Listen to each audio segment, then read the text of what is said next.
It was a late afternoon when I noticed unusual activity near my ranch. Karen, the ever-assertive HOA president, had crossed a line this time. She was attempting to destroy parts of my barn, threaten my horses, and harass my livestock, all in a misguided effort to enforce imaginary HOA rules. What she didn't realize was that she was trespassing on private property, and I was fully prepared to defend it.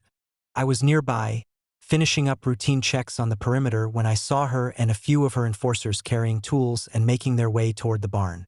My heart sank momentarily, not because of fear, but because I knew the stakes. My horses were inside the barn, along with valuable equipment and feed. I could not allow them to be harmed. I quickly accessed my firearm, but this wasn't a reckless act. It was a defensive measure, a last resort to protect property and life. I called out from a safe distance, my voice firm and commanding. "Karen, stop immediately. You are trespassing on private property. Leave now, or face the consequences of illegal action." Karen froze, probably expecting me to call the police instead of confronting her directly. But she underestimated two critical factors: my training and my resolve. I had studied every inch of my ranch, installed surveillance, and established defensive measures precisely for situations like this. Her aggression would meet immediate, decisive action. As she stepped closer to the barn, I aimed carefully, not to harm unless necessary, but to establish absolute control of the situation. "One more step," I warned, "and you will be treated as a threat to property and life." Her enforcers hesitated, unsure of the escalation. Karen, however, laughed nervously, believing her position gave her immunity. "I'm the HOA president. You can't—" I cut her off, my tone icy. "I own this property. You have no authority here. Your actions are illegal. Leave now." Karen's confidence faltered as she realized I wasn't bluffing. The camera systems I had installed recorded everything, and my property boundaries were legally documented. I was prepared for this exact scenario. Any further action on her part would result in immediate criminal charges.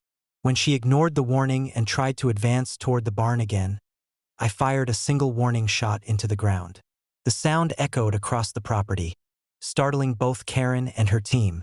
Horses inside the barn reared slightly, and Karen's panic became palpable. She finally understood the seriousness of her trespass. Her enforcers backed away, and Karen, shaken, retreated. I followed cautiously, ensuring that she did not attempt another approach.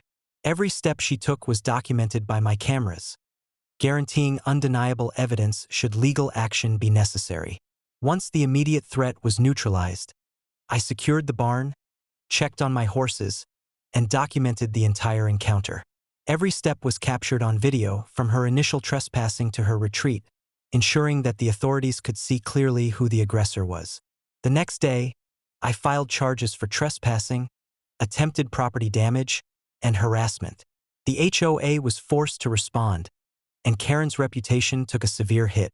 The community watched as her authority was dismantled in a legal and public fashion. My property remained safe, my horses unharmed, and the barn intact. The incident became a lesson for anyone who believed that HOA titles could override private property rights. Karen had learned, painfully and publicly, that trespassing and destruction on my ranch would not go unanswered. From that day forward, my property was respected. Surveillance systems were reinforced, legal protections were clear, and Karen never again attempted to interfere.